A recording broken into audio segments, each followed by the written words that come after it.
নমস্কাৰ আপুনি চাই আছে লাইভ আৱাৰ মই জয়ন্ত মাধৱ গোস্বামী গোসাইগাঁৱত ভয়ংকৰ দুৰ্ঘটনাত পিতৃ কন্যাসহ 3 জনৰ মৃত্যু কচুগাঁৱত বজাৰ কৰি ঘৰলৈ যাওঁতে 27 নম্বৰ ৰাষ্ট্ৰীয় ঘাইপথত এই দুৰ্ঘটনা সংঘটিত হয় বাইক আৰু তীব্ৰবেগী ট্ৰাকৰ মুখামুখি সংঘৰ্ষৰ ফলত বাইক আৰোহী 3 জনৰ মৃত্যু দুৰ্ঘটনাত মৃত্যু ইছলামপুৰৰ জিতেন সৰেন 5 বছৰীয়া কন্যা হাসিনা সৰেন আৰু দাইবৰ সৰেন নামৰ আন এজন লোক এই দুৰ্ঘটনাৰ পিছতে আৰক্ষীয়ে দুৰ্ঘটনা সংঘটিত কৰা ট্ৰাকখন জব্দ কৰে ৰাষ্ট্ৰীয় ঘাইপথত দলঙৰ কাম চলি থকাৰ বাবে একেটা পথেৰে অহা যোৱাৰ ব্যৱস্থা কৰিছিল বিভাগীয় কৰ্তৃপক্ষই গোসাইগাঁৱত সংঘটিত হৈছে এই ভয়ংকৰ তথা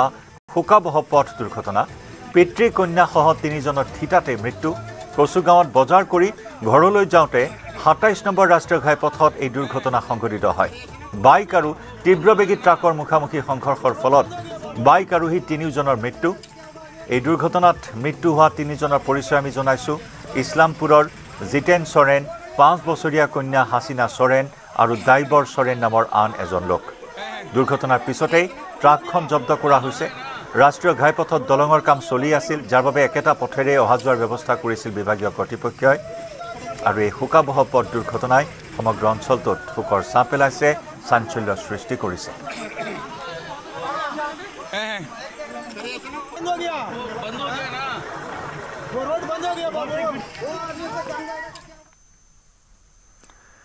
ইফালে টিয়কতো পথ দুৰ্ঘটনাত এজনৰ মৃত্যু হোৱাৰ লগতে 2 জন আহত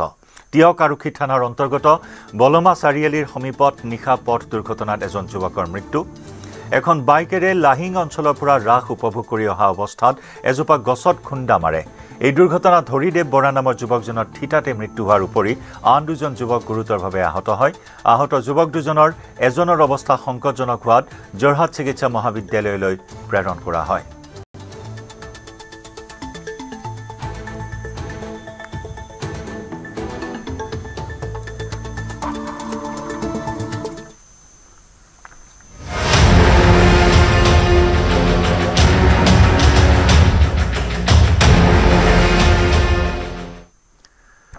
তিতাবৰত 4 দিনে নিৰুদ্দিষ্ট ছাত্ৰীৰ মৃতদেহ উদ্ধাৰ শৌচাগাৰৰ টেংকিত উদ্ধাৰ BA প্ৰথম ষান্মাসিকৰ ছাত্ৰীৰ মৃতদেহ অভিযুক্ত জগত সিঙৰ স্বীকাৰোক্তিৰ ভিত্তিত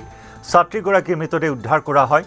বৃদ্ধ জগত সিঙে হত্যা কৰিছিল ছাত্ৰীগৰাকী জগত সিঙৰ দোকানৰ পিছফালে শৌচাগাৰৰ টেংকিত উদ্ধাৰ মৃতদেহ ছাত্ৰীগৰাকীক হত্যা কৰি শৌচাগাৰৰ টেংকিত ভৰাই থৈছিল লম্পট জগত সিঙে আজি পুৱা প্ৰায় 4 বজাত মৃতদেহটো উদ্ধাৰ কৰে আৰক্ষীয়ে 7 নৱেম্বৰৰ পৰা সন্ধানহীন হৈ আছিল ছাত্ৰীগৰাকী কলেজলৈ যোৱাৰ পাছৰে পৰাই সন্ধানহীন হৈ আছিল ছাত্ৰীগৰাকী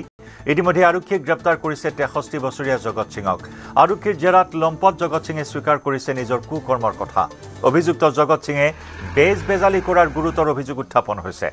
হত্যাকাৰী জগত সিঙৰ দোকান ভাঙি ইতিমধ্যে লণ্ডভণ্ড কৰিছে উত্তেজিত ৰাইজে ইপিনে ছাত্ৰীগৰাকীৰ মৃতদেহ উদ্ধাৰৰ পিছতে ঘেৰাও কৰে থানা পুৱাৰে পৰা স্থানীয় লোক ছাত্ৰ-ছাত্ৰী আৰু দল সংগঠনে সাব্যস্ত কৰিছে প্ৰতিবাদ ধৰ্ষণকাৰীক হত্যাকাৰী কঠোৰ শাস্তিৰ দাবী প্ৰতিবাদকাৰীৰ 7 নৱেম্বৰৰ পুৱা 9:30 ঘৰৰ পৰা ওলাই গৈছিল এইগৰাকী ছাত্ৰী অভিযুক্ত জগত সিঙক আৰক্ষীয়ে ৰক্ষণাবেক্ষণ দিয়াৰ উত্থাপন হৈছে গুৰুতৰ অভিযোগ লকআপৰ ভিতৰতে উচ্চ ৰক্তচাপত আক্ৰান্ত হত্যাকাৰী জগত সিং পাছত আৰক্ষীয়ে JMCHত ভৰ্তি কৰে হত্যাকাৰীক JMCHলৈ নিয়াক লৈও উত্তেজিত হৈ পৰে ৰাইজ সম্প্ৰতি JMCHত চিকিৎসাধীন ধৰ্ষণকাৰী তথা হত্যাকাৰী জগত সিং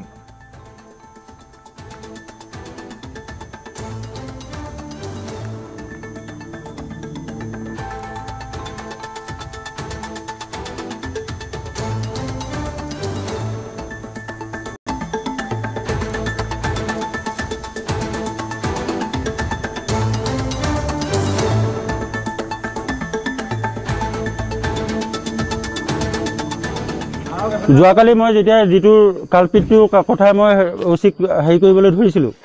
ওচিয়ে তেতিয়া কৈছে আপুনি এভিডেন্স নোহোৱাকৈ কেনেকৈ কেছ দিব মই কৈছোঁ এভিডেন্স মই তাৰ ওপৰত কেছ দিব ওলাইছোঁ তেতিয়া ওচিয়ে কৈছে গেট আউট কি বিনা দোষী মানুহৰ কাৰণে তুমি কেছ দিব লাগিছ তই এইটো ওচি লক্ষ্মণ প্ৰসাদ দাস লগত মোৰ এজন আছে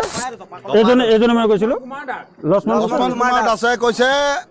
তুমি এভিডেন্স নোহোৱাকৈ কিয় ইয়াত ছাছপেক্ট কৰিবলৈ আহিছা তেতিয়া মই ক'লে এভিডেন্স মই তাক ছাছপেক্টত মই কেছ কৰিব ওলাইছোঁ এতিয়া সি যোৱাকালি এই ওচিজনে যোৱাকালিয়ে গম পাই ছোৱালীজনীৰ মৃত্যু হৈছে বুলি অলৰেডি তাত গৈ ৰৈছে তাত মানে আমাৰ এজনক উদ্ধাৰ কৰি গৈছে দাস ছোৱালীজনী 90% নাই আৰু এই মুহূৰ্তৰ আপডেট আমি জনাইছোঁ তিতাবৰৰ এই জঘন্য ঘটনাৰ পাছতে ভাৰপ্ৰাপ্ত আৰক্ষী বিষয়াক ৰিজাৰ্ভ ক্লোজ কৰা হৈছে ভাৰপ্ৰাপ্ত আৰক্ষী বিষয়া লক্ষ্মণ প্ৰসাদ দাস এইজন হৈছে লক্ষ্মণ প্ৰসাদ দাস যি আপুনি টিভিৰ পৰ্দাত টিভিৰ বাওপিনে প্ৰত্যক্ষ কৰিছে এইজনেই হৈছে সেইগৰাকী আৰক্ষী বিষয়া ভাৰপ্ৰাপ্ত আৰক্ষী বিষয়া লক্ষ্মণ প্ৰসাদ দাস যিয়ে নেকি অভিযুক্তক ৰক্ষণাবেক্ষণ দিয়াৰ অভিযোগ উত্থাপন হৈছে যোৰহাট আৰক্ষী অধীক্ষকৰ নিৰ্দেশ মৰ্মে ৰিজাৰ্ভ ক্লোজ কৰা হৈছে দাসক ধৰ্ষণকাৰী হত্যাকাৰী জগত সিঙক ৰক্ষণাবেক্ষণ দিয়াৰ অভিযোগ উত্থাপন হৈছিল এইগৰাকী ভাৰপ্ৰাপ্ত বিষয়াৰ বিৰুদ্ধে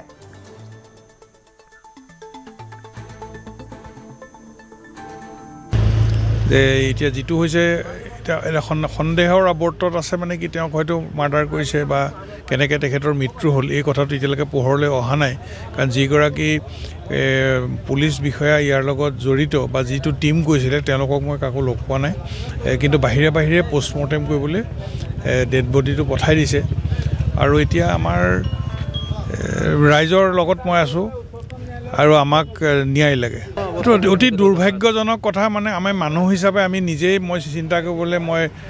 বিচাৰি পোৱা নাই যে আমি এনেকুৱা ধৰণৰ মানসিকতা মানুহৰ মনত কিয় আহে কাৰণ আমি ইমান ধৰ্ম কৰ্ম আমি কৰোঁ নাম গুণ গাওঁ আৰু আধ্যাত্মিক দিশত আজিকালি মানুহবিলাক বহুত সচেতন কিন্তু এনেকুৱা ধৰণৰ এটা পৰিস্থিতি আমি কিয় সন্মুখীন হ'ব লাগে পাশৱিক এটা যি মানুহৰ চৰিত্ৰ এই পাশৱিক চৰিত্ৰটো প্ৰস্ফুটিত কিয় হৈছে আৰু মই নিজে এগৰাকী তিতাবৰবাসী হিচাপে মই অত্যন্ত দুখিত আৰু বিশেষকৈ মই তেওঁলোকৰ ঘৰৰ পৰিয়ালৰ যি আত্মীয় স্বজন মাক দেউতাক যিটো পৰিয়ালে 17-18 বছৰ ধৰি ছোৱালীজনী আজি লালন পালন কৰিছে গতিকে সেই পৰিয়ালটোৰ মোৰে কেনেকুৱা লাগিছে হৃদয়ত মোৰ নিজৰ ছোৱালী আছে গতিকে সেই পৰিয়ালটোৰ ওচৰৰ বা তেওঁৰ যিবোৰ বন্ধু বান্ধৱী বা আত্মীয় স্বজন আছে তেওঁলোকৰ অন্তৰত কি হ'ব পাৰে মই নিজে এটা বুজাবলৈ মানে মোৰ বহুত দিগদাৰ যে এনেকুৱা এগৰাকী ফুল কোমলীয়া ছোৱালীৰ ওপৰত এনেকুৱা অত্যাচাৰ হৈ তেখেতক মানে গৈ পেলাই শেষত ছেফটি টেংকত বিচাৰি পাবলগীয়া হ'ল কি অপৰাধ কৰিলে ছোৱালীগৰাকী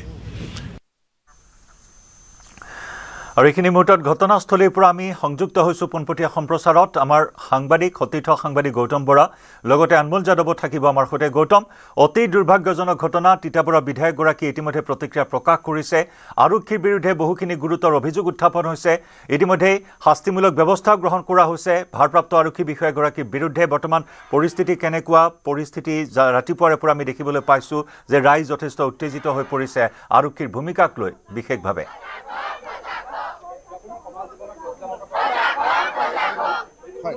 নিশ্চয়কৈ জয়ন্ত চাওক আমি নিউজ 18 অসম নৰ্থ ইষ্টত আপোনাৰ যদি মনত আছে আমি ধাৰাবাহিকভাৱে বাতৰি সম্প্ৰচাৰ কৰি আহিছিলোঁ যে যোৰহাট আৰক্ষীৰ একাংশ বিষয়াৰ অকৰ্মণ্যতাৰ কথা আৰু তাৰ ভিতৰত অন্যতম আছিলে এগৰাকী আৰক্ষী বিষয়া হৈছে মৰিনী থানাৰ ভাৰপ্ৰাপ্ত আৰক্ষী বিষয়া আৰু দ্বিতীয়গৰাকী হৈছে তিতাবৰ থানাৰ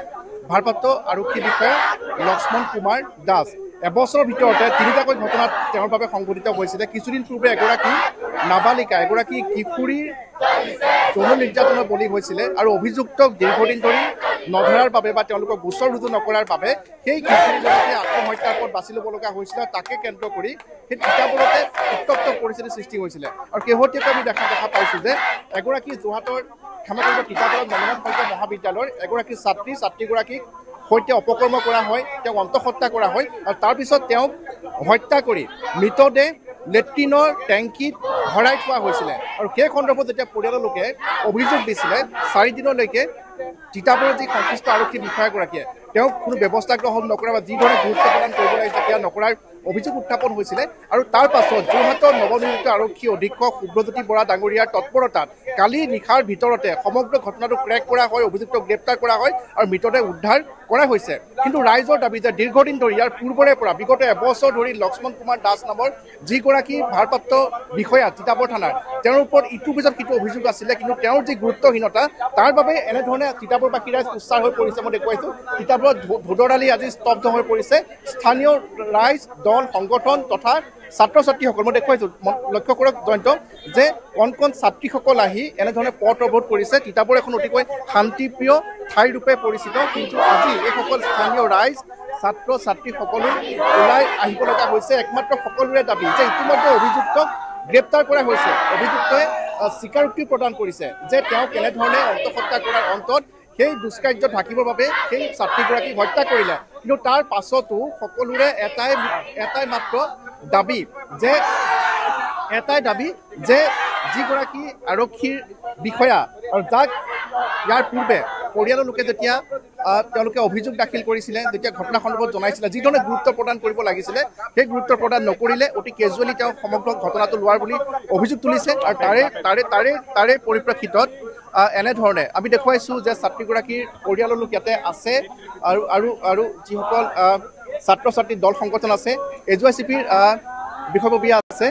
যে আজি তিতাবৰ শান্তিপ্ৰিয় ঠাইৰূপে পৰিচিত তিতাবৰ, কিন্তু এনেধৰণে ৰাজপথ অৱৰোধ কৰি যে প্ৰতিবাদ কৰিব লগা হৈছে, আপোনালোকৰ মূল দাবীটো কিবা? ইয়াত যিসকল লোক উপস্থিত আছে, এই কণ ছাত্ৰ ছাত্ৰীসকল, তেওঁলোকে কি বিচাৰিছে?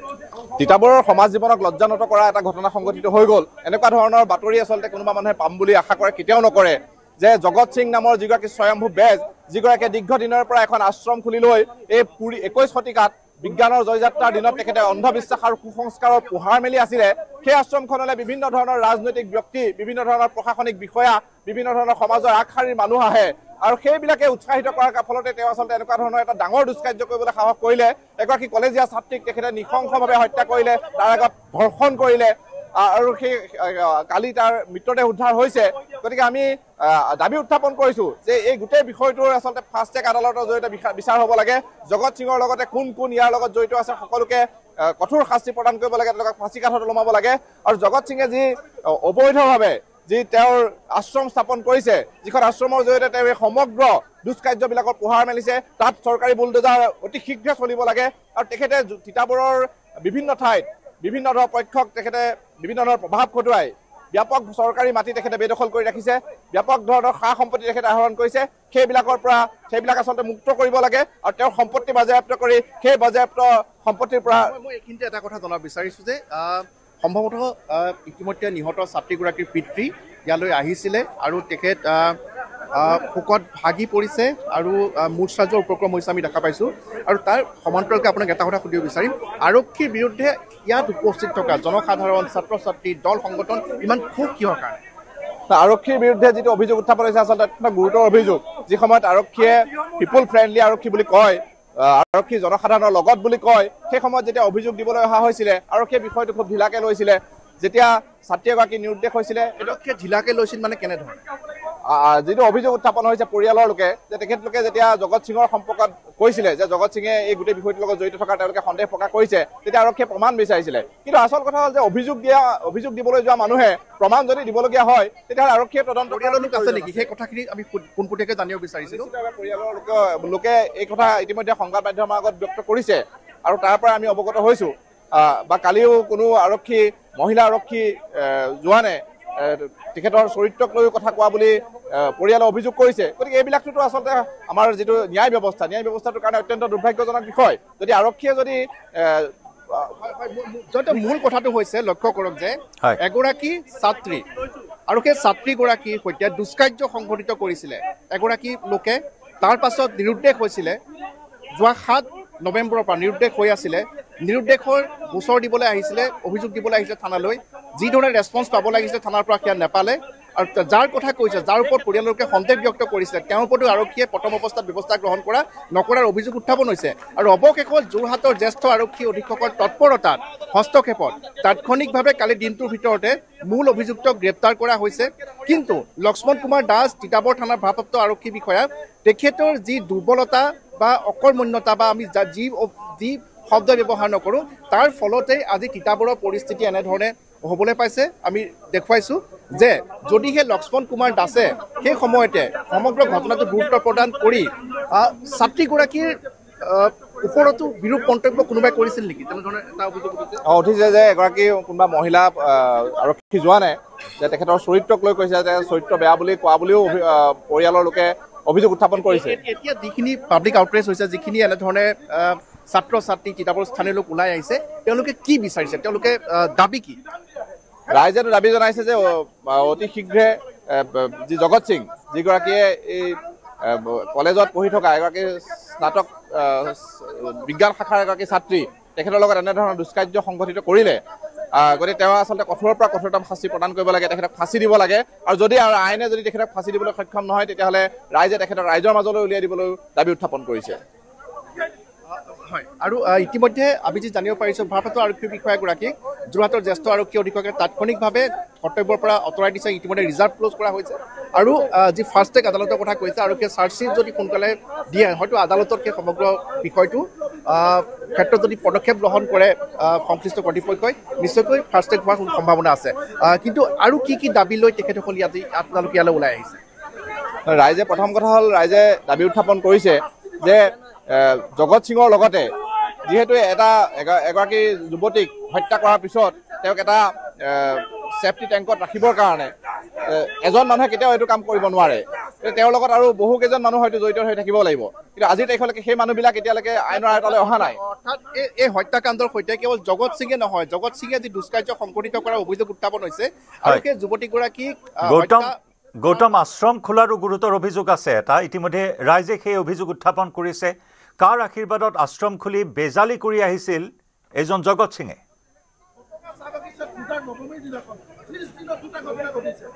হয়, নিশ্চয়কৈ আমি সেই কথাও জানিব বিচাৰিম যে এটা কথা জানিব বিচাৰিছোঁ যে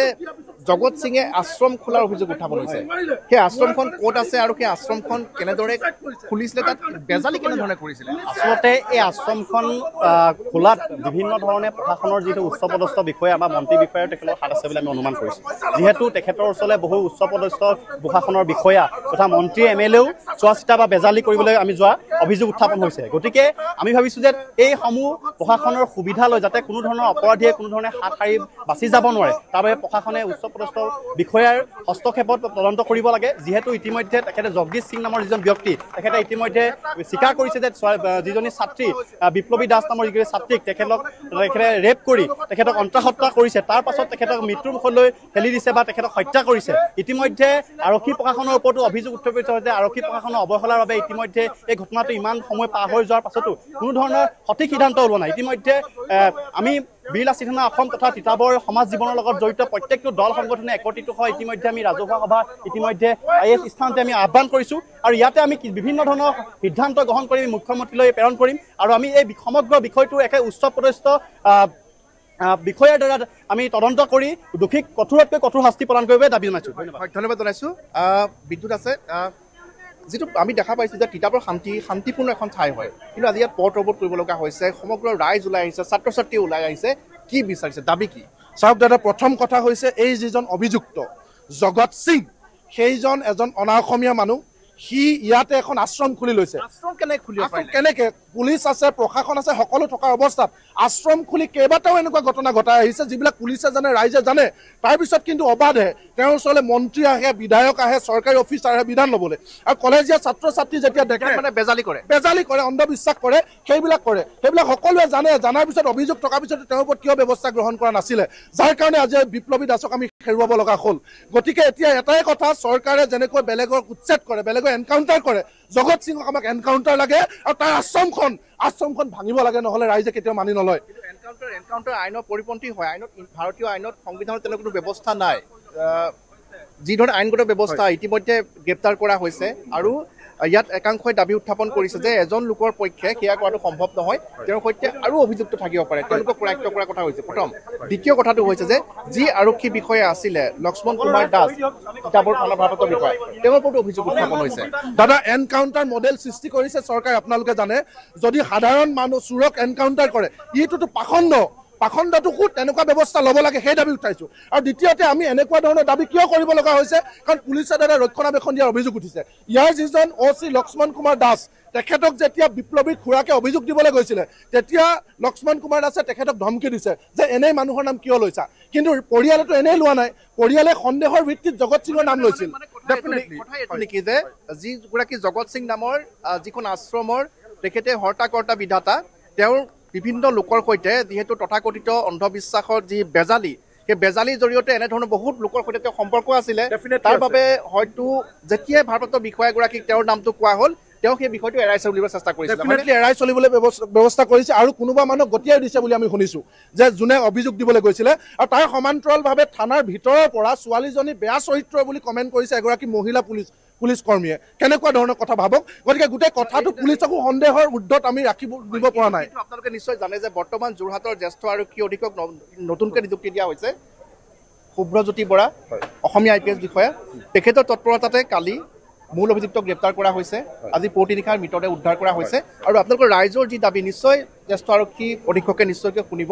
ইতিমধ্যে লক্ষ্মণ কুমাৰ দাসক কৰ্তব্যৰ পৰা আঁতৰোৱা হৈছে ৰিজাৰ্ভ ক্ল'জ কৰা হৈছে আৰু আমি যে জানিব পাৰিছোঁ যে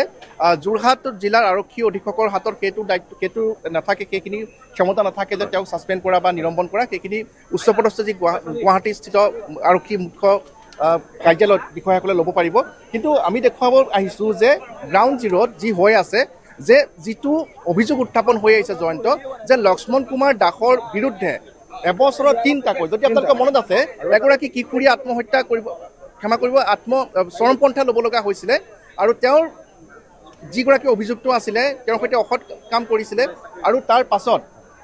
আৰক্ষীয়ে দীৰ্ঘদিনলৈকে কোনো ব্যৱস্থা গ্ৰহণ নকৰা অভিযোগ উঠিছিলে হয়নে হয় দাদা আপুনি কোৱা কথাটো একদম সত্য গটঙা চাহ বাগিচাৰ জিনা মাঝি সেই ছোৱালীজনী পূজাৰ নৱমীৰ দিনাখন পূজা চাবলৈ যাওঁতে 13 বছৰীয়া ছাত্ৰী 24 বছৰীয়া এটা ল'ৰাই তেওঁক বেয়া ব্যৱহাৰ কৰিছিল ৰেপ কৰিছিল তাৰপিছত তেওঁৰ এই অভিযুক্তৰ বিৰুদ্ধে এজাহাৰ দিয়া হৈছিল তাৰপিছত কিন্তু 4টা দিনে পুলিচে তেওঁক কৰায়ত্ব কৰিব নোৱাৰিলে যাৰ কাৰণে 4 দিনৰ পিছত হতাশ হৈ ছোৱালীজনীয়ে ছুচাইড কৰিলে গতিকে ইয়াৰ কাৰণে পুলিচ জগৰীয়া হয়নে নহয় কওক 4 দিনৰ ভিতৰত যদি তেওঁক গ্ৰেপ্তাৰ কৰিলেহেঁতেন তেতিয়াহ'লে ছোৱালীজনীৰ মৃত্যু নহ'লহেঁতেন এনেকুৱা বহু অভিযোগ আছে যিটো কাৰণে আমি তিতাবৰ পুলিচক পোনপটীয়াকৈ তেওঁলোকক আমি এই অভিযোগ আনিছোঁ তেওঁলোকৰ বিৰুদ্ধে মই ধন্যবাদ জনাইছোঁ আৰু আমি দেখুৱাইছোঁ আৰু বহু লোক আছে এনেধৰণে বৰ্তমান ৰাজপথ অৱৰোধ কৰি প্ৰতিবাদ সাব্যস্ত কৰিছে জয়ন্ত লক্ষ্য কৰক ইয়াতে তিতাবৰৰ থানাৰ সমীপতে থকা যি তিতাবৰ চাৰিআলি আছে মৰিয়নিৰ পৰা গোলাঘাটলৈকে যি ধোদৰ আলি সেই পথ অৱৰোধ কৰি বৰ্তমান সকলোৱে ন্যায় বিচাৰিছে আৰু স্থানীয় ৰাইজ ছাত্ৰ ছাত্ৰী স্থানীয় জনসাধাৰণ আৰু আমি দেখুৱাইছোঁ যে স্বতঃস্ফূৰ্তভাৱে তিতাবৰৰ যিসমূহ দোকান পোহাৰ সকলোখিনি আজি বন্ধ হৈ আছে পুৱাৰ ভাগৰ পৰা বন্ধ হৈ আছে কিয়নো সকলোৰে এটাই দাবী যে এই ঘটনাৰ সৈতে যিগৰাকী ব্যক্তিৰ নাম সাঙুৰ খাইছে যিগৰাকী মূল অভিযুক্ত সেই অভিযুক্তগৰাকী হৈছে এখন আশ্ৰমৰ গৰাকী আৰু সেই আশ্ৰমত তেওঁ অন্ধবিশ্বাসৰ এক প্ৰকাৰে অন্ধবিশ্বাস বুলি ক'ব লাগিব যে তেওঁ বেজালি কৰি আহিছিলে আৰু তেওঁৰ ক্লায়েণ্ট আছিলে বহু ওপৰ খাপৰ লোক বা বিষয়া ইত্যাদি তেওঁৰ ওচৰলৈ যোৱাৰ এনেধৰণে অভিযোগ উত্থাপন কৰিছে আৰু তাৰ বাবেই সেই ক্ষমতাশালী যিগৰাকী ব্যক্তি ইতিমধ্যে আৰক্ষীয়ে গ্ৰেপ্তাৰ কৰিছে প্ৰথম অৱস্থাত তিতাবৰ থানাত গৈ যেতিয়া আৰক্ষী ওচৰত অভিযোগ দিয়া হৈছিলে সেই সময়ত কিন্তু ব্যৱস্থা গ্ৰহণ নকৰাৰ অভিযোগ উঠিছে আৰু সেই ক্ষেত্ৰত সেই যিগৰাকী ব্যক্তি আশ্ৰমৰ গৰাকীৰ বিৰুদ্ধে পৰিয়ালৰ লোকক এক প্ৰকাৰ আৰক্ষীৰ তৰফৰ পৰা যে মিছাকৈ তেওঁৰ নাম লৈছে নেকি এনেধৰণৰ কথা কৈছিল আৰু তাৰ বাবে আজি এনেধৰণে পাব্লিক যি জনসাধাৰণ আছে ক্ষোভত ফাটি পৰিছে আৰু তেওঁলোকৰ যি অভিযোগ প্ৰথম কথাটো হৈছে যে যিখন আশ্ৰম খুলি লৈছিলে সেই আশ্ৰমখন কেনেধৰণে খুলিবলৈ পালে তাত কি হৈছিলে তাৰ ওপৰত তদন্ত হ'ব লাগে সেই আশ্ৰমৰ ওপৰত ব্যৱস্থা গ্ৰহণ কৰিব লাগে দ্বিতীয়তে যি অভিযুক্ত সেই অভিযুক্তৰ ওপৰত ফাৰ্ষ্ট ট্ৰেক আদালতৰ দ্বাৰা অতি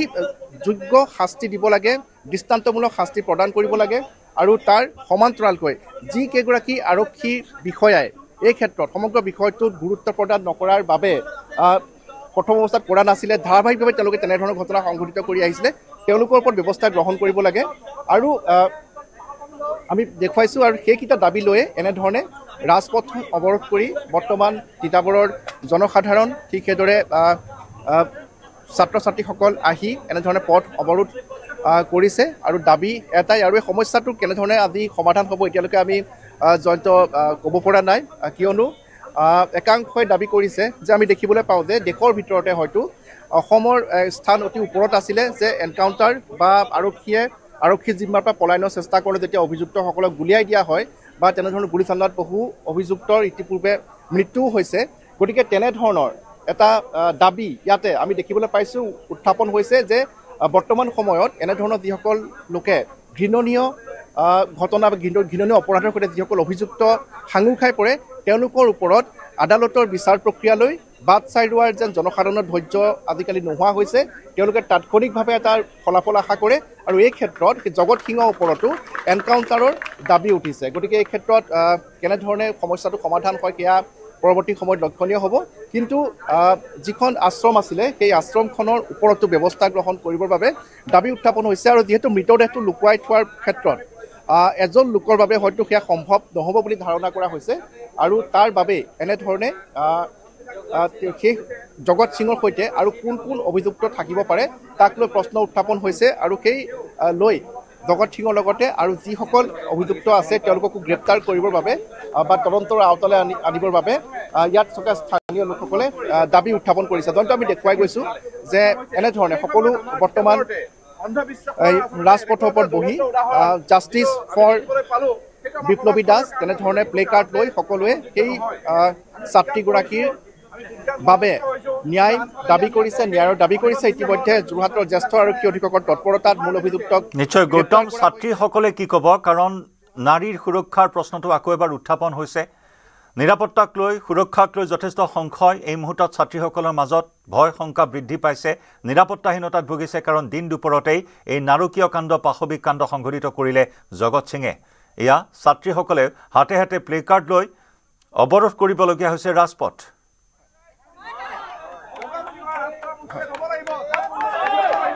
নিশ্চয়কৈ মই তেওঁলোকৰ পৰা জানিবলৈ চেষ্টা কৰিম যে ছাত্ৰীসকলে কি ক'ব বিচাৰে ভণ্টি আজি তোমালোক চব সকলোখিনি ওলাই আহিছা জুনিয়ৰ আছিলে তাই আমি যিহেতু থাৰ্ড চেমৰ তাই প্ৰথম ষান্মাসিক কৰা ছাত্ৰী আছিলে দুদিনমান লগ পাইছিলোঁ কিন্তু এনেকুৱা এটা তাইৰ লগত হ'ব বুলি ভবা নাছিলোঁ আমি এইটোৱে বিচাৰোঁ অপৰাধীয়ে ভাল শাস্তি পাব লাগে আমি বিচাৰোঁ তেখেতক ফাঁচি দিয়াটো আমি বিচাৰোঁ ধন্যবাদ জনাইছোঁ আৰু ছাত্ৰী আছে জাষ্টিছ ফৰ বিপ্লৱী দাস প্লে কাৰ্ড লৈ আহিছা দাবী উত্থাপন কৰিছা কি ক'বা হয় আমাৰ মহাবিদ্যালয়ৰ ছাত্ৰী আছিলে আমাৰ জুনিয়ৰ আছিলে ছোৱালীজনীক লৈ পেলাই যি ঘটনা হৈছে আমি বৰ্তমান বিচাৰোঁ যে তেওঁ ন্যায় পাব লাগে অপৰাধীয়ে ফাঁচি পাব লাগে আৰু অপৰাধীৰ বিৰুদ্ধে যিখিনি ইয়াত আমি গোচৰ পাইছোঁ সেই আশ্ৰমখনৰ বিষয়ে আমি যিটো জানিব পাৰিছোঁ সেই আশ্ৰমখন যাতে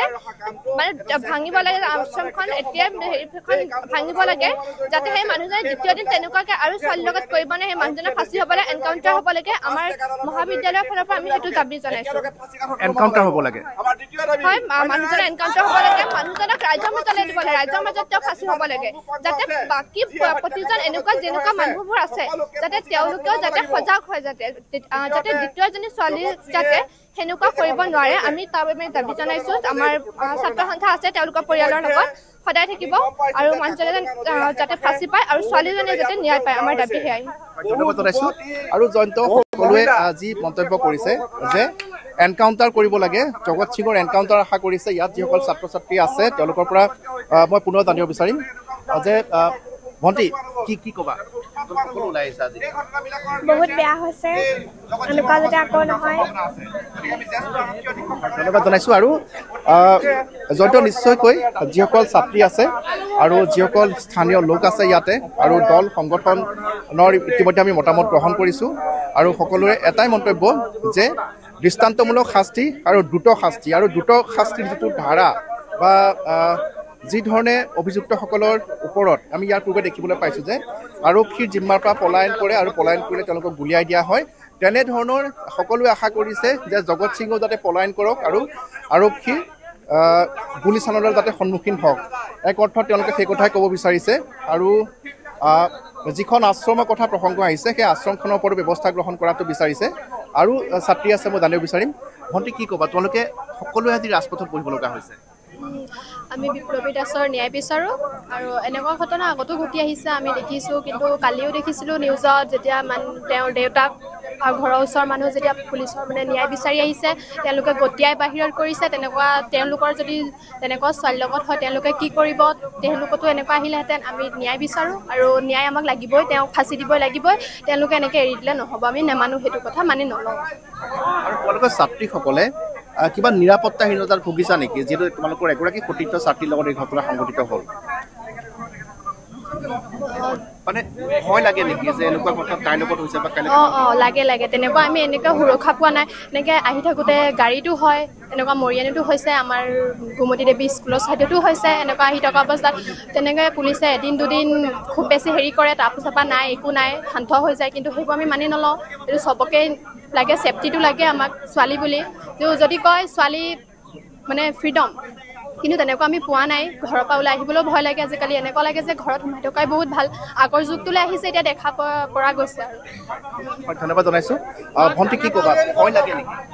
লাগে সেইদিনাখন গোলাঘাটতে এটা ঘটনা হৈ গৈছে ছোৱালী এজনী টেম্পু পৰা জাপ মাৰি দিয়াৰ কাৰণে তাই বাচিলে নহ'লে তাইৰ লগতো তেনেকুৱাই কিবা হ'লহেঁতেন চাগে আমিও এতিয়া ভয় লগা হৈছে বাহিৰলৈ ওলাই যাবলৈ চবেই কয় ছোৱালী আজিকালি ঘূৰিব পাৰে কিন্তু সেইটো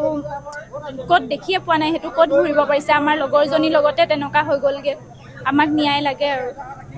ধন্যবাদ জনাইছোঁ আৰু জয়ন্ত নিশ্চয়কৈ ইয়াত থকা ছাত্ৰীসকলৰ মন্তব্য আমি শুনাইছোঁ আৰু তেওঁলোকে যে নিৰাপত্তাহীনতাত ভুগিছে সেই কথা তেওঁলোকে স্পষ্ট ৰূপত প্ৰকাশ কৰিছে আৰু তাৰ সমান্তৰালকৈ যি দল সংগঠন আছে তেওঁলোকেও সেই মন্তব্য কৰিছে যে দ্ৰুত ন্যায় লাগে আৰু যিগৰাকী অভিযুক্ত জগত সিং তেওঁৰ সৈতে আৰু কেইবাগৰাকী বা আৰু কোনো লোক জড়িত থকাৰ পূৰ্ণ সম্ভাৱনা ব্যক্ত কৰিছে তেওঁলোকৰ ওপৰত ব্যৱস্থা গ্ৰহণ কৰাৰ দাবী উঠিছে আৰু যিখন আশ্ৰম সেই আশ্ৰমখনৰ ওপৰত তাৎক্ষণিকভাৱে ব্যৱস্থা গ্ৰহণ কৰিবৰ বাবে ইয়াত থকা যিসকল প্ৰতিবাদকাৰী বা যিসকল ৰাইজ সংগঠন ছাত্ৰ ছাত্ৰী ওলাই আহিছে তেওঁলোকে সেই দাবী উত্থাপন কৰিছে গতিকে জয়ন্ত যেতিয়ালৈকে চৰকাৰৰ তৰফৰ পৰা বা এনেধৰণৰ যোৰহাট জিলা প্ৰশাসনৰ লোক আহি এই ক্ষেত্ৰত ব্যৱস্থা গ্ৰহণৰ বাবে পদক্ষেপ গ্ৰহণ নকৰে তেতিয়ালৈকে হয়তো যোৰহাটৰ তিতাবৰৰ যিটো মূল পথ ধুদৰালি যিধৰণে বন্ধ হৈ আছে আমি দেখুৱাইছোঁ এনেধৰণে বন্ধ হৈ থকাৰ সম্ভাৱনাই আটাইতকৈ বেছি কিয়নো ৰাজপথৰ যিটো মূল চাৰিআলি আছে যোৰহাটৰ তিতাবৰৰ থানাৰ সমীপতে সেই চাৰিআলি এনেধৰণে অৱৰোধ কৰি প্ৰতিবাদ সাব্যস্ত কৰিছে অৰ্থাৎ গৌতম এতিয়ালৈকে প্ৰশাসনৰ কোনো লোক আহি তাত উপস্থিত হোৱা নাই প্ৰশাসনৰ ফালৰ পৰা কোনো ধৰণৰ সঁহাৰি এই মুহূৰ্তলৈকে লাভ কৰা নাই প্ৰতিবাদকাৰীসকলে যদিও বা পুৱাৰ ভাগত বিধায়কগৰাকী উপস্থিত হৈছিল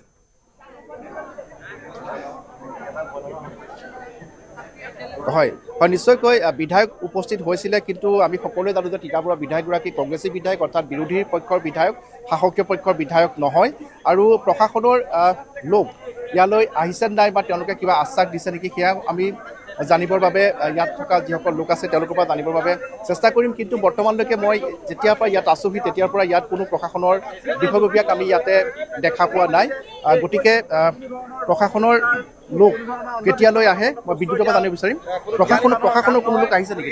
এতিয়ালৈকে আমি দেখা নাই আমাৰ ৰাইজৰ ওচৰলৈ কোনো অহা নাই আমি বাৰম্বাৰ কৈছোঁ দাদা জিলা প্ৰশাসনৰ উচ্চপদস্থ বিষয় আমাক লাগিব কাৰণ তিতাবৰ পুলিচৰ ওপৰত পোনপটীয়াকৈ অভিযোগ উঠিছে ৰক্ষণাবেক্ষণ দিয়াৰ গতিকে জিলা উচ্চপদস্থ বিষয়া ইয়ালৈ আহক প্ৰশাসন আৰু জিলা যিগৰাকী নতুনকৈ দায়িত্ব লোৱা SP মহোদয় তেখেতকো আমি ইয়াত বিচাৰিছোঁ কাৰণ তিতাবৰত কেইবাটাও ঘটনা সংঘটিত হৈছে এতিয়া অভিযোগ উঠিছে যে বহু মৃতদেহ আজিলৈকে উদ্ধাৰ নহ'ল বহু মহিলা নিখোজ হৈ আছে তিতাবৰ বৃহত্তৰ অঞ্চলটোত এটা ৰেকেট চলি আছে নেকি ইমান দিন এটা গুৰুত্বপূৰ্ণ কথা কৈছে এনেধৰণে আমি দেখা পাইছোঁ ভাৰতৰ দুটামান স্থানত এনেধৰণৰ ঘটনাৰ উদাহৰণ আছে কিন্তু আপুনি যিটো কথা কৈছে এনেকৈ নিদিব যদি সঁচাকৈ তিতাবৰত যুৱতী মহিলা নিখোজ হৈ আছে তাৰ তথ্যটো অতিকৈ গুৰুত্বপূৰ্ণ যিহেতু এগৰাকী যুৱতীৰ মৃতদেহটো ওলাইছে লেট্ৰিনৰ টেংকিৰ ভিতৰত হয়নে আপুনি যিটো কথা কৈছে তাৰ তথ্য আমাক দিব পাৰিব যে কিমানগৰাকী মহিলা ইতিমধ্যে নিশ্চিতভাৱে নাই বহু কেইগৰাকী মহিলা আমি ইতিমধ্যে আজি যিহেতু ঘটনাটো উদ্ঘাটন হৈছে ৰাইজে অভিযোগ কৰিছে গতিকে ইয়াৰ পিছত আমি গোটেই তথ্যখিনি গোটাবলৈ সংগ্ৰহ কৰিম আমাৰ অভিযোগটো হৈছে যে যিহেতু এই মানুহজনে বেজবেজালি কৰে এই মানুহজনৰ এটা ৰেকেট থকা কথা ইতিমধ্যে গম পোৱা গৈছে গতিকে এনেকৈয়ে আৰু তেওঁৰ কোনোবা কামনাৰ বলি হৈছিল নেকি যিবিলাক নিখোজ হৈ থকা দুই এগৰাকী মহিলাৰ কথা আহিছে এই কথাটো আমাক ৰাইজে অভিযোগ দিছে গতিকে আমি সংগঠন হিচাপে আমাৰ দায়িত্ব এই কথাখিনি আমি এতিয়া চোৱা চিতা কৰিম যে এই ৰেকেটটোৰ আৰু কোনোবা বলি হৈছিল নেকি কাৰণ এইটো এজন সাধাৰণ চাওক দাদা এগৰাকী সাধাৰণ যুৱকে এগৰাকী যুৱতীৰ লগত প্ৰেম কৰিছিল প্ৰেমৰ ফলত তেওঁ কিবা এটা হ'ল তাৰপিছত ঘটনা ঘটিলে এইটো বেলেগ কথা কিন্তু এওঁ যে এজন প্ৰফেশ্যনেল ক্ৰিমিনেল এওঁ বহু অভিযোগ আছে গতিকে এওঁ যেতিয়া হত্যাকাৰী বুলি নিজে স্বীকাৰ কৰিছে গতিকে তেওঁৰ কম খেদাটো আমাৰ দায়িত্ব আৰু তেওঁ আৰু কি আছে সেইখিনি আমি চাম গতিকে আমাৰ আজিৰ দিনটোত দাদা স্পষ্ট কথা তেওঁক একদম ফাঁচি লাগিব আৰু তেওঁৰ যিখন আশ্ৰম সেইখন উচ্ছেদ কৰিব লাগিব চৰকাৰক আমি আহ্বান জনাইছোঁ যেনেকৈ বেলেগবিলাক উচ্ছেদ কৰা হৈছে এওঁ আশ্ৰমখন উচ্ছেদ কৰিব লাগে এওঁ বহু ডাঙৰ মানুহ হাত আছে বুলি শুনিছোঁ তেওঁৰ ওচৰলৈ বহু ৰাজনৈতিক বিধান বিচাৰি মন্ত্ৰী মুদাগৰ যায় বুলি শুনিছোঁ চৰকাৰ অফিচাৰ যায় বুলি শুনিছোঁ গতিকে এই বিজ্ঞানৰ যুগত কেনেকৈ এনেকৈ অন্ধবিশ্বাস বিয়পাই থাকিব পাৰে তিতাবৰ আশ্ৰমখন ক'ত আছে? আশ্ৰমখন জোনাকী মণ্ডল নামৰ তেখেতৰ যিটো ঘৰ আছে তাতে এটা কোঠা গোপন কোঠা আছে বুলি শুনিছোঁ। সেই কোঠাটোলৈ পুলিচ গৈছে নে নাই, সেই কোঠাটোত কি আছে, সেই কোঠাটোক লৈয়ে তেওঁ বেপাৰ চলায় বুলি শুনিছোঁ। গতিকে এতিয়া এই বিপ্লৱী দাসৰ ঘটনাৰ আঁত ধৰি সেই পাখণ্ডজনক কালপ্ৰিতজনৰ সকলো কথা তদন্ত হ'ব লাগে। তেওঁ বেআইনী প্ৰক্ৰিয়াৰ বহু সম্পত্তি গোটাইছে বুলি শুনিছোঁ, মাটি কিনিছে বুলি শুনিছোঁ। আটাইবিলাক চিজ কৰিব লাগে আৰু সেই পাখণ্ডটোক ফাঁচি দিব লাগে, সেই দাবী আমি উত্থাপন কৰিছোঁ। মানে মূল কথাটো হৈছে যে জগত সিং নামৰ যিগৰাকী মূল অভিযুক্ত, সেই মূল অভিযুক্তৰ ওপৰত আইনৰ আওতাত যিমানখিনি ব্যৱস্থা গ্ৰহণ কৰিব পাৰি সেইখিনি ব্যৱস্থা গ্ৰহণ কৰিব লাগে। নিশ্চিতভাৱে দ্ৰুত ন্যায় ব্যৱস্থা দিব লাগে বিপ্লৱীক। ঠিক সেইদৰে তেওঁৰ যিখন আশ্ৰম আছিলে, আশ্ৰমখনৰ ওপৰত বা তেখেতৰ যিখিনি কাম কাজ তাৰ ওপৰত তদন্ত কৰি ব্যৱস্থা গ্ৰহণ কৰিব লাগে। তিতাবৰ থানাৰ যিকেইগৰাকী বিষয়াই সমগ্ৰ বিষয়টোত গুৰুত্ব প্ৰদান কৰা নাছিলে বা ইয়াৰ পূৰ্বে যাৰ ওপৰত অভিযোগ আছিলে তেওঁলোকৰ ওপৰত ব্যৱস্থা গ্ৰহণ কৰিব লাগে। আৰু যিগৰাকী অভিযুক্ত তেওঁৰ সৈতে যদি অন্য কোনো লোক আছে জড়িত আছে তেওঁলোকৰ ওপৰত ব্যৱস্থা ল'ব লাগে। এইকেইটাই আপোনালোকৰ নিশ্চিত দাদা, কাৰণ চাওক যিটো গাঁতত লেট্ৰিনৰ গাঁতত বিপ্লৱীৰ মৃতদেহ উদ্ধাৰ হৈছে, সেই গাঁতটোৰ শ্লেবখন অকল কেৱল এজন মানুহে খুলিব পৰা নাই। তাত আৰু কোন মানুহ জড়িত আছে, একিউজ কোন আছে। এতিয়া যদি পুলিচে হয়তো কোনোবা অফিচাৰে আমাক ক'ব যে dead body recover and accused found, সেইটো কৈ দায়িত্ব সামৰিলে নহ'ব। তেওঁৰ লগত কোন আছিল, এই ৰেকেটটো কোন আছে, এই যে ৰেকেট এটা চলি আছে সেইটো কোন আছে, আৰু যিমান তিতাবৰ আশে পাশে হত্যাকাণ্ডৰ অভিযুক্ত চিনাক্ত হোৱা নাই, বহু মানুহ নিখোজ হৈ আছে, এইবিলাকো তেওঁৰ কিবা আছে নেকি লিংক, গোটেইখিনি এতিয়া পুলিচ চিৰিয়াছ হ'ব লাগিব। সেইকাৰণে আমি উচ্চপদস্থ বিষয় ইয়াত বিচাৰিছোঁ। ধন্যবাদ জনাইছোঁ। আৰু জয়ন্ত ইতিমধ্যে স্পষ্ট হৈছে আৰু আটাইতকৈ ডাঙৰ কথাটো যে এটা নতুন তথ্য আগবঢ়াইছে যে তিতাবৰৰ কিছু সংখ্যক মহিলা যুৱতী নিখোজ হোৱাৰ বিষয়ে চৰ্চা হৈছে আৰু তেওঁলোকে এইটোলৈ আঙুলিয়াইছে যে যিখন আশ্ৰমৰ কথা আহিছে যে তাত এগৰাকী যুৱতীক যি ধৰণে তেওঁৰ সৈতে অসৎ কাৰ্য চৰিতাৰ্থ কৰি অন্তঃসত্ত্ব কৰাৰ পিছত সেই যুৱতীগৰাকীক লেট্ৰিনৰ টেংকিৰ ভিতৰত মৃতদেহটো লুকুৱাই থোৱা হৈছিলে। গতিকে যিখন আশ্ৰম আছিলে সেই আশ্ৰমখনলৈ বিধান বিচাৰি অৰ্থাৎ বেজ বেজালি ইত্যাদি বিধান প্ৰতিকাৰ বিচাৰি অন্ধবিশ্বাসৰ বশৱৰ্তী হৈ বহু লোকৰ আহযাহ আছিল বুলি ক'ব বিচাৰিছে ইয়াৰ একাংশ লোকে। আৰু তেওঁলোকে এইটো ধাৰণা কৰিছে যে তিতাবৰৰ যিসকল মহিলা যুৱতী ইয়াৰ পূৰ্বে এনেধৰণে যদিহে নিখোজ হৈছে, সেই নিখোজৰ অন্তৰালত সেই আশ্ৰমখন আছে নেকি তাক লৈ এটা প্ৰশ্ন উত্থাপন হৈছে। আৰু তাৰ বাবে যোৰহাটৰ উচ্চপদস্থ আৰক্ষী বিষয়া, যোৰহাট জিলা প্ৰশাসনৰ উচ্চপদস্থ আৰক্ষী বিষয়া ইয়াত বিচাৰিছে আৰু তেওঁলোকৰ পৰা প্ৰতিশ্ৰুতি বিচাৰিছে যাতে সমগ্ৰ ঘটনাটোৰ ওপৰত এটা টিপ অফ দ্য আইচবাৰ্গ, গতিকে এই ক্ষেত্ৰত ব্যৱস্থা গ্ৰহণ কৰাৰ আশ্বাস সেইসকল সংশ্লিষ্ট বিষয়াৰ পৰা বিচাৰিছে। আৰু যেতিয়ালৈকে যোৰহাট জিলা প্ৰশাসন বা যোৰহাটৰ আৰক্ষীৰ উচ্চপদস্থ বিষয়াসকল নাহে তেতিয়ালৈকে ইয়াতে সেই পথ অৱৰোধ কৰি আন্দোলন অব্যাহত থাকিব বা প্ৰতিবাদ অব্যাহত থাকিব বুলি আমাক জানিবলৈ দিছে। জয়ন্ত। নিশ্চয় গৌতম, যি অভিযোগ এই মুহূৰ্তত ৰাইজে উত্থাপন কৰিছে তেওঁৰ বাসগৃহত থকা সেই গোপন কোঠাটো আজি 7 নৱেম্বৰৰ পৰা এনেকুৱা ধৰণৰ এটা ঘটনা সংঘটিত হৈছে য'ত ৰাইজে বাৰম্বাৰ কৈছে যে জগত সিঙৰ বিৰুদ্ধে অভিযোগ উত্থাপন কৰিছে, জগত সিঙেই কালপ্ৰিত হ'ব পাৰে সেই ঘটনাৰ, কিন্তু তাৰ পিছতো আৰক্ষী বহি থাকিল। সেই আশ্ৰমখনত অভিযান চলাই হয়তো বহুখিনি আপত্তিজনক তথ্য আৰক্ষীয়ে উদ্ঘাটন কৰিবলৈ সক্ষম হ'ল হয় যদি সময়মতে আৰক্ষীয়ে ব্যৱস্থা গ্ৰহণ কৰিলে হয়।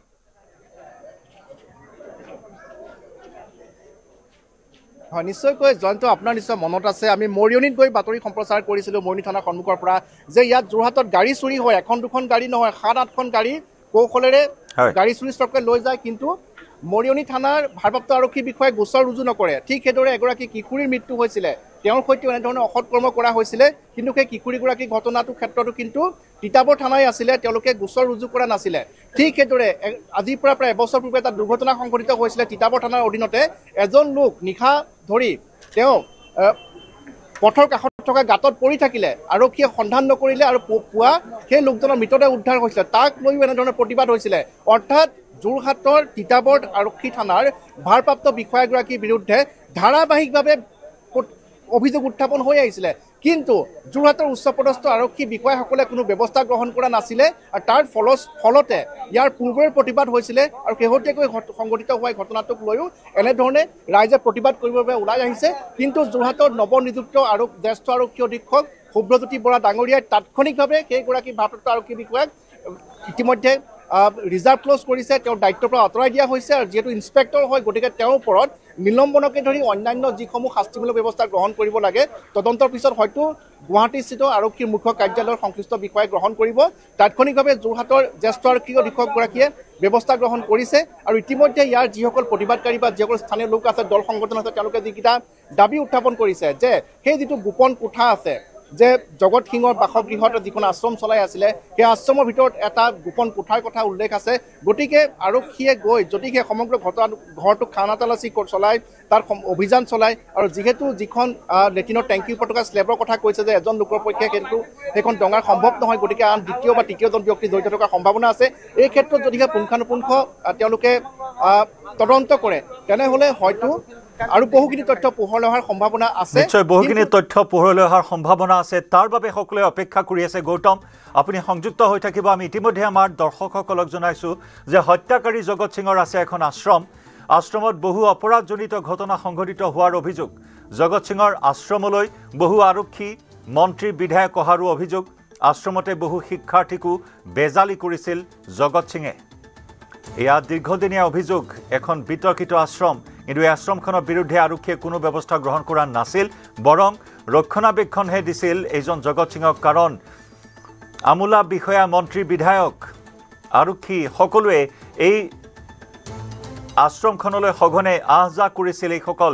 আৰক্ষীৰ পৰা মন্ত্ৰী, বিধায়ক, আমোলা বিষয়া সকলোৱে সমান্তৰালকৈ আশ্ৰমখনত বহু শিক্ষাৰ্থীকো বেজালি কৰিছিল জগত সিঙে। আৰু সেই বেজালি কৰি এগৰাকী ছাত্ৰীক এনেদৰে বৰ্বৰতাৰে, পৈশাচিকতাৰে হত্যা কৰা ঘটনাক লৈ এই মুহূৰ্তত সৰব সোচ্চাৰ হৈ অৱৰোধ কৰিছে, ৰাজপথ অৱৰোধ কৰি প্ৰতিবাদ সাব্যস্ত কৰিছে, ন্যায়ৰ দাবীত সৰব হৈছে। এই মুহূৰ্তত গৌতম, আমি পুনৰবাৰ আপোনাৰ কাষলৈ আহিছোঁ। যি খবৰ আহিছে যে বৰ্তমান অভিযুক্ত হত্যাকাৰী, ধৰ্ষণকাৰী জগত সিং JMCHত চিকিৎসাধীন হৈ আছে।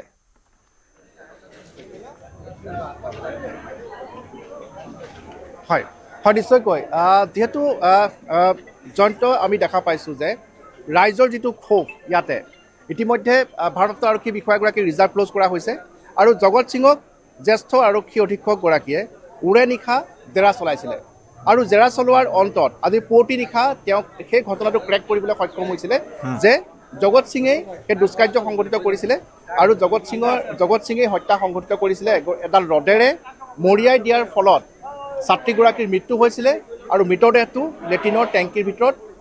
তেওঁ লুকুৱাই থৈছিলে। ইতিমধ্যে স্বীকাৰোক্তি প্ৰদান কৰিছিলে। আৰু তেওঁৰ স্বীকাৰোক্তিৰ ভিত্তিতে আৰক্ষীয়ে গৈ আজি পুৱতি নিশা মৃতদেহটো উদ্ধাৰ কৰিছিলে। গতিকে তাৰ পাছত আমি দেখা পাইছোঁ যে ৰাইজৰ যিটো ক্ষোভ, ৰাইজৰ এইকাৰণেই ক্ষোভ যে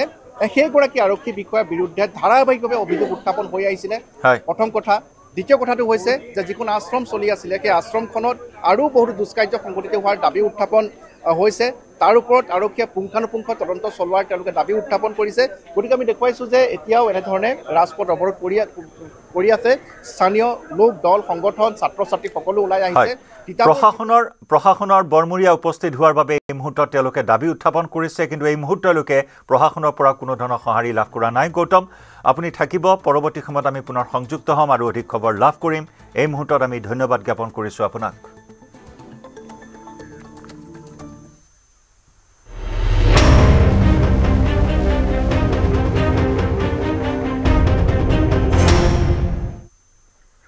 আগবাঢ়িছোঁ পৰৱৰ্তী খবৰলৈ। আফ্ৰিকান সোৱাইন ফিভাৰে মাধমাৰ সোধাইছে গাহৰি পালকক। শিৱসাগৰত চকুৰ সন্মুখতে পোহনীয়া গাহৰিক নিধন কৰাত মূৰে কপালে হাত দিছে গাহৰি পালকসকলে। আনকি আফ্ৰিকান সোৱাইন ফিভাৰৰ বাবে হাজাৰ হাজাৰ গাহৰি নিধন কৰি অসহায় তথা হুমুনিয়াহ কাঢ়িছে শিৱসাগৰৰ পশুপালন বিভাগৰ বিষয়াসকলে। এই ৰোগে মহামাৰীৰ ৰূপ লোৱাত দুৰ্যোগ প্ৰশমন বিভাগৰ সহায় ল'বলগীয়া হৈছে। আফ্ৰিকান সোৱাইন ফিভাৰ বিয়পি পৰাত এতিয়ালৈকে ৩৬টা স্থানত ২১৪২টা গাহৰি নিধন কৰিছে পশুপালন বিভাগে। আনকি নিধন কৰা গাহৰিতকৈও অধিক গাহৰি পশু চিকিৎসা কৰ্মী গৈ পোৱাৰ আগেয়ে আফ্ৰিকান সোৱাইন ফ্লুত মৃত্যু হৈছে। আফ্ৰিকান সোৱাইন ফিভাৰ বৰ্তমান নিয়ন্ত্ৰণহীন হৈ পৰাত গ্ৰাম্য অৰ্থনীতিৰ কামি হাৰ ভাগি যোৱা বুলি প্ৰকাশ কৰিছে পশুপালন বিষয়াই। অৰ্থনৈতিক ক্ষেত্ৰখনত গাহৰি পালনে যথেষ্ট গুৰুত্বপূৰ্ণ ভূমিকা লৈ আহিছিলে, কিন্তু বৰ্তমান আফ্ৰিকান সোৱাইন ফিভাৰে সমগ্ৰ উজনি অসমতে ভয়াৱহ ৰূপ ধাৰণ কৰিছে আৰু এই গাহৰি পালনৰ যি উদ্যোগ এই উদ্যোগটো সম্পূৰ্ণৰূপে ধ্বংসৰ দিশলৈ লৈ গৈছে বিশেষকৈ শিৱসাগৰ জিলাত এই পৰ্যন্ত 2 সহস্ৰাধিক গাহৰি খুদ পশুপালন বিভাগৰ টিমে নিধন কৰিবলগীয়া পৰিস্থিতি হৈছে খ গাহৰি পশুপালন বিভাগৰ অজ্ঞাতে মৃত অৱস্থাত উটুৱাই দিয়া হৈছে পশুপালকসকলে উটুৱাই দিছে কাৰণ আফ্ৰিকান সোৱাইন ফিভাৰে এফালৰ পৰা সকলো মখিমূৰ কৰি নিছে আৰু এই সময়ছোৱাত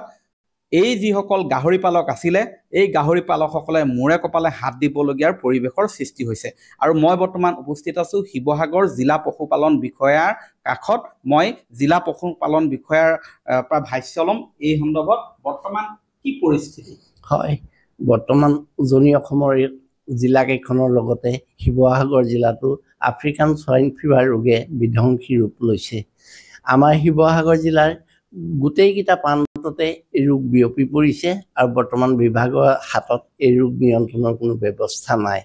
এতিয়া আমাৰ একমাত্ৰ ব্যৱস্থা হৈছে অভিকেন্দ্ৰসমূহ নিৰূপণ কৰি সেই অভিকেন্দ্ৰসমূহত আমি কালিং অপাৰেশ্যন কৰিব লাগে আৰু সেইমতে আজি তাৰিখলৈকে আমাৰ 30টা অভিকেন্দ্ৰ চিহ্নিত হৈছে আৰু সেই 30টাৰ ভিতৰত আজি তাৰিখলৈকে 28টা অভিকেন্দ্ৰত আমি কালিং অপাৰেশ্যনৰ কাম সম্পূৰ্ণ কৰিছোঁ বৰ দুখৰ সময় আজি তাৰিখলৈকে মোৰ হাতত থকা তথ্য মতে 2142টা গাহৰি নিধন কৰা হৈছে হয় বৰ দুখৰ সময় বিশেষকৈ পশুপালকসকলৰ যিটো দুৰ্গতি আৰু এজন পশু চিকিৎসক হিচাপে মই মোৰ 30 বছৰীয়া চাকৰি জীৱনত মই গ্ৰাম্য অৰ্থনীতি বুনিয়াদত এই পশুপালন ক্ষেত্ৰখনত মই কাম কৰোঁতে পশুপালনৰ ক্ষেত্ৰখনত কাম কৰোঁতে গাহৰি পালন উদ্যোগটো আজি থম ধৰি উঠাৰ মুহূৰ্ততে আজি আমি আশাহত হৈ গৈছোঁ যে আফ্ৰিকান সোৱাইন ফিভাৰ ৰোগ আমি নিয়ন্ত্ৰণ কৰিব পৰা নাই আৰু বিশেষকৈ গ্ৰাম্য অৰ্থনীতিৰ বুনিয়াদ গঢ় দিয়ে পশুপালনে আৰু এই পশুপালনৰ এটা উৎকৃষ্ট আৰু লাভজনক ক্ষেত্ৰ আছিলে গাহৰি পালন ক্ষেত্ৰ এই ক্ষেত্ৰখনৰ ৰাজহাড় আজি ভাগি পৰিছে আৰু বিশেষকৈ আমি বিভিন্ন লোন চৰকাৰী আঁচনিৰ জৰিয়তে আমি বহুবোৰ পশুপালকৰ সৃষ্টি কৰিছিলোঁ আজি সেই পশুপালকসকলৰ ফাৰ্মসমূহ যেতিয়া এই বেমাৰৰ ইপিচেণ্টাৰ হিচাপে চিহ্নিত হৈছে তেওঁলোকৰ ফাৰ্মত যেতিয়া আমি কালিং কৰিবলৈ গৈছোঁ আমি সঁচাকৈ মানসিক আৰু শাৰীৰিকভাৱে ভাগৰুৱা হৈ গৈছোঁ আমাৰ ডিপাৰ্টমেণ্টৰ কৰ্মচাৰীসকলে বিষয়াসকলে ডাক্তৰসকলে আমি আৰম্ভণিৰ পৰা আমি শিক্ষা লাভ কৰিছিলোঁ ৰোগীয়া পশুক চিকিৎসা কৰি ভাল কৰাৰ আমাৰ অন্তৰত এটা অনাবিল আনন্দৰ সোৱাদ আমি লৈছিলোঁ কিন্তু আজি আমি সম্পূৰ্ণ বিভাগটোৱে বিপৰীত মেৰুত অৱস্থান কৰি আমি জীৱন দান দিয়াৰ সলনি আমি জীৱবোৰক হত্যা কৰাত জীৱ নিধন কৰাত আমি ব্ৰতী হৈছোঁ সেইটো আজি আমাৰ বিভাগৰ কাৰণে আমাৰ ডিপাৰ্টমেণ্টৰ প্ৰত্যেকজন কৰ্মচাৰীৰ কাৰণে হৃদয় বিদাৰক ঘটনা মই এই সময়ত সমূহ পশুপালকক যথেষ্ট সংযত হৈ তেখেতসকলে যিসকল পালক ক্ষতিগ্ৰস্ত হৈছে মই তেখেতসকলক মোৰ ভাষা নাই মই তেখেতসকলক বুজাবলৈ কাৰণ মই তেখেতসকলৰ মাজতে কাম কৰিছিলোঁ তেখেতসকলৰ লগত মোৰ এটা আত্মীয়তা আছে আফ্ৰিকান সোৱাইন ফিভাৰ ক্ষেত্ৰত মই জিলা পশুপালক বিষয়া হিচাপে সম্পূৰ্ণ নিযুক্ত হৈ পৰিছোঁ এই প্ৰথম অৱস্থাত পশুপালন বিভাগে বিহিত ব্যৱস্থা লোৱা নাছিলে নেকি আমি যেতিয়াই এই বেমাৰৰ খবৰ গাঁৱৰ পৰা পাইছোঁ লগালগ আমি ইমিডিয়েট এই ক্ষেত্ৰত আমি কাৰ্যকৰী ব্যৱস্থা লৈছোঁ কিন্তু কথা এনেকুৱা এই পৰিস্থিতিটোৰ কাৰণে আমাৰ বিভাগটো আজিও সষ্টম হৈ উঠা নাই এইটো মই ভাবোঁ মোৰ এটা আজিৰ তাৰিখত মোৰ বিভাগৰ কোনো হেৰি নোহোৱাত মই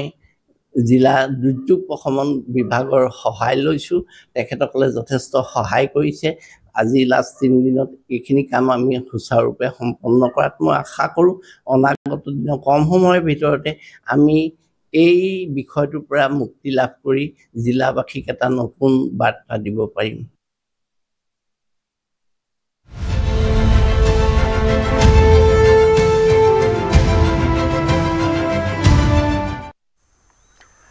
খাদ্য সুৰক্ষাৰ পৰা পৰিপুষ্টি নিশ্চিত কৰাৰ বাবে ৰাষ্ট্ৰীয় খাদ্য সুৰক্ষা আইনৰ অধীনস্থ এই পৰিয়ালসমূহলৈ মচুৰ দাইল, চেনি আৰু নিমখ যোগান আঁচনিৰ শুভাৰম্ভণি। কলাক্ষেত্ৰত মুখ্যমন্ত্ৰী হিমন্ত বিশ্ব শৰ্মাই শুভাৰম্ভ কৰিব এই আঁচনিৰ। 117 টকাত লাভ কৰিব 1 কিলোগ্ৰামকৈ মচুৰ দাইল, চেনি আৰু নিমখ।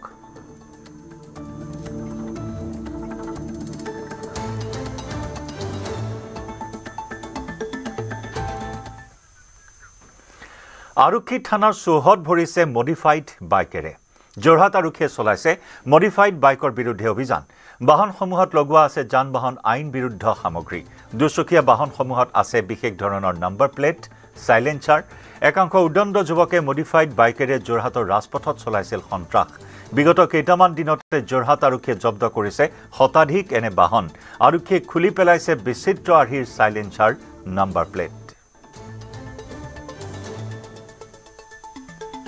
আমাৰ যোৰহাট আৰক্ষী অধীক্ষক মহোদয়ৰ নিৰ্দেশ মৰ্মে আমি ইতিমধ্যে এমাহ ডেৰ মাহত আমি প্ৰায় 100মান মডিফিকেশ্যন কৰা বাইক আমি বৰ্তমান তেওঁলোকৰ চাইলেঞ্চাৰবোৰ আমি খুলি ৰখা হৈছে আৰু তেওঁলোকক এটা আমি কাউন্সিলিং কৰাই দিওঁ ইয়াত, যাতে ভৱিষ্যতে অনাগত দিনত তেওঁলোকে এনেকুৱা ধৰণৰ বাইকবোৰ, এনেকুৱা ধৰণৰ চাইলেঞ্চাৰ পাইপবোৰ তেওঁলোকে ব্যৱহাৰ নকৰে আৰু ব্যৱহাৰ কৰিলে কি হয়, কি কাৰণে ক্ষতি হয়, কিয় ক্ষতি হয়, সেইবোৰ আমি তেওঁলোকক বুজাই দিয়া হয় ভাল ধৰণে। আৰু ইয়াৰে কিছুমানক আমি নন এফআইআৰ কৰি দিওঁ আৰু কিছুমানক আমি অনলাইন ফাইন কৰাই দিওঁ, যাতে তেওঁলোকে এটা শিক্ষা পায় অনাগত দিনত যাতে এনেকুৱা এটা নকৰে। কাৰণ তেওঁলোকে আজি যদি কিবা এটা ফাইন বা কিবা এটা দি থৈ যায়, তেওঁলোকে এতিয়া অনুভৱ কৰে যে ভৱিষ্যতে আৰু এনেকুৱা এটা কৰিলে হয়তো মোৰ আকৌ এনেকুৱা এটা পৰ্যায়লৈ পাব পাৰে। সেইকাৰণে তেওঁলোকক আমি এনেকৈ ধৰণৰ কিছুমান সৰু সুৰা কিছুমান পানিছমেণ্ট দিয়া হয়। সেয়া যদি যোগাযোগ কৰিবলগীয়া হয়, এটা আমাৰ অনলাইন আমাৰ পৰ্টেল চবৰে গম পায়, 112 তেওঁলোকে কল কৰি জনালেই হ'ল যে এনেকুৱা ধৰণৰ বাইক এইফালে গৈ আছে, আপোনালোকে পাৰে যদি অকণমান আমাক সহায় কৰক। আমি তেওঁলোকক যদি তেওঁলোকে সহায় কৰে, আমি তেতিয়াহ'লে নিশ্চয় ইয়াতকৈ আৰু ভাল কৰিব পাৰিম যোৰহাটখন। ইয়াৰে সৈতে সময় হ'ল লাইভ আৱাৰৰ পৰা বিদায় লোৱাৰ। নমস্কাৰ।